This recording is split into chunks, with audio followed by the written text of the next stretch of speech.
abashed, he went on. "I'm the Sandek," he said to Nina, extending his hand to her and holding her tight and firm as if he had just sold her something. "I'll hold my nephew on my lap while they do this thing to him." He glad-handed her on the shoulder and then, tugging on the hem of his jacket, moved toward the door of the sanctuary.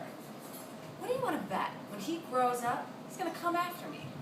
He smiled, thinking of it, and laughed to himself. He put his hand on the door and, turning back to Nina, said, "Nice talking to you," as if they had spoken. She stood a moment longer when the sound of the rabbi's voice came over the intercom. She felt suddenly as though she were late for something, and following, stepped toward the door that the man in the suit had stepped through. The room Nina entered was expansive, at least 3 stories to the ceiling. At the front, a small gathering of perhaps 20 people stood together in a loose circle, the voice of the rabbi conversational, the group attentive.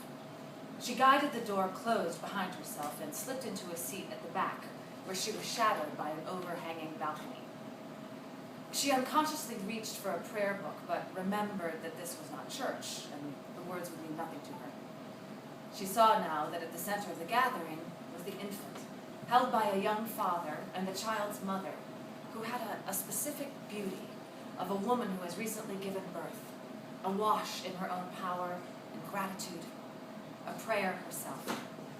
The infant was handed over to the Sandek she had met in the hall, who planted his feet and took the baby with an expression that betrayed only pride and satisfaction. Nina remembered herself in the days after Annika was born. They had not even chosen a name. Nina, lying on her side, passing hours, gazing at her daughter. Poppy was already old and living at Park La Brea, and they had brought the infant to him. He had held the baby and his breath. He had closed his eyes and weighed her. It was he who suggested the name, after whom she wondered now. Because, of course, he had had parents. Nina felt a weight on her chest. How could she not wonder at it? A mother, of course a father, and a home. A younger sister. A younger sister. Nina drew in her breath, mourning a child that she had not known. A person does not arrive in the world a man.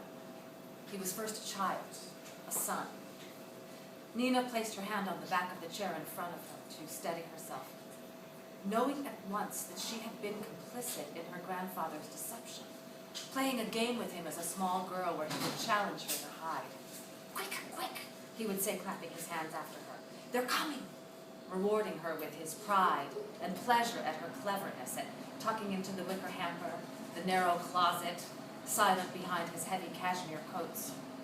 Once, tucking into the linen closet in the quiet of the cool, dark sheets, Nina had fallen asleep. It had taken Poppy only a few more moments to find her, but when he had gathered her up suddenly and drew her to his chest, where she was, she had felt his strong heart pounding. He had kissed her on her sleeping eyes, and she had felt his face wet with tears. "Sleep, Tata," he had said to her. "Mein Tata geschlafen." Nina directed herself to imagine the truth she had not allowed her beloved grandfather, at once seeing a mother pacing in small steps in her kitchen near the stove. The woman is waiting for her husband to return from the police station. She worries the corner of her apron, drawing it to her hand in twists and knots. Finally, she is resolved.